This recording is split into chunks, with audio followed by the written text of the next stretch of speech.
भीम के पैर के नीचे से जाने से वह तैयार नहीं हुए। भीम ने अपने बल से बैल को पकड़ा, लेकिन बैल धरती में समाने लगा। तब भीम ने बैल की पीठ का भाग पकड़ लिया। भगवान शंकर पांडवों की भक्ति और दृढ़ संकल्प को देखकर बहुत खुश हुए। उन्होंने उसी समय दर्शन देकर पांडवों को पाप से मुक्त कर दिया। उसी समय से भगवान शिव बैल की पीठ की आकृति पिंड के रूप में श्री केदार धाम में पूजे जाते हैं। ऐसा भी माना जाता है कि जब भगवान शंकर बैल के रूप में अंतर्ध्यान हुए तो उनके धड़ के ऊपर का भाग काठमांडू में प्रकट हुआ। अब वहाँ पशुपतिनाथ का प्रसिद्ध मंदिर है। शिव की पूजाएं तुंगनाथ में, मुख रुद्रनाथ में, नाभि मध्येश्वर में और जटा कल्पेश्वर में प्रकट हुई। इसलिए इन 4 स्थानों सहित श्री केदारनाथ को पंच केदार कहा जाता है। यहाँ शिव जी के भव्य मंदिर बने हुए हैं। केदारनाथ मंदिर 85 फीट ऊंचा और 187 फीट चौड़ा है। इसकी दीवारें 12 फीट मोटी हैं और बेहद मजबूत पत्थरों से बनाई गई हैं। यह मंदिर कत्यूरी शैली के आधार पर बनाया गया है। इस शैली के द्वारा निर्मित मंदिरों के पत्थरों पर स्फटिक सिल्ट की मात्रा अधिक होती है। विश्व प्रसिद्ध केदारनाथ मंदिर 3462 मीटर की ऊंचाई पर स्थित है। यह मंदिर एक 6 फीट ऊंचे चौकोर चबूतरे पर बना हुआ है। यह हैरत अंगेज करने वाली बात है कि इतने भारी पत्थर को इतनी ऊंचाई पर लाकर तराश कर किस प्रकार से मंदिर बनाया गया होगा।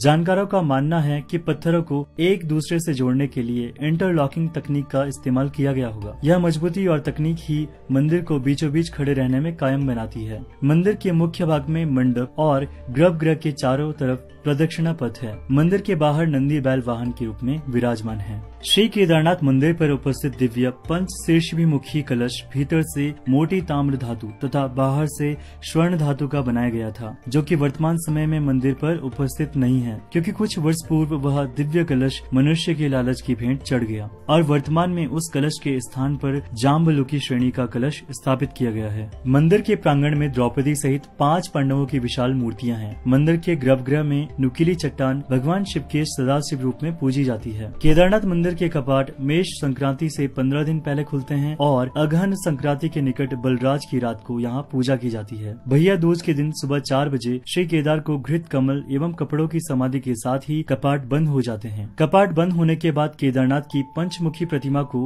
ऊखीमठ लाया जाता है। इस प्रतिमा की पूजा यहाँ रावल जी करते हैं।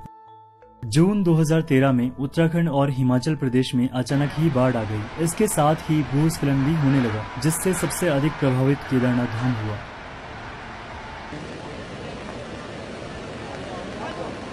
यह आपदा इतनी भयानक थी कि इसके आसपास बने होटल, धर्मशाला सब कुछ आपदा अपने साथ बहाकर ले गई। लेकिन इस ऐतिहासिक मंदिर का मुख्य हिस्सा और सदियों पुराना गुम्बद सुरक्षित रहा। प्रलय के बाद भी मंदिर का उसी भव्यता के साथ खड़ा रहना किसी आश्चर्य से कम नहीं है। आज भी लोग इसे किसी चमत्कार से कम नहीं मानते। बाढ़ और भूस्खलन के बाद बड़ी बड़ी चट्टानें मंदिर के पास आने लगी और वहीं रुक गई, जो अभी तक जस की तस हैं। लेकिन उसी में से एक चट्टान भी आई जो मंदिर का कवच बन गई। इस चट्टान की वजह से मंदिर की एक ईंट को भी नुकसान नहीं पहुंचा, जिसके बाद इस चट्टान को भीमशिला का नाम दिया गया। यह चट्टान मंदिर परिक्रमा मार्ग के बिल्कुल पीछे है।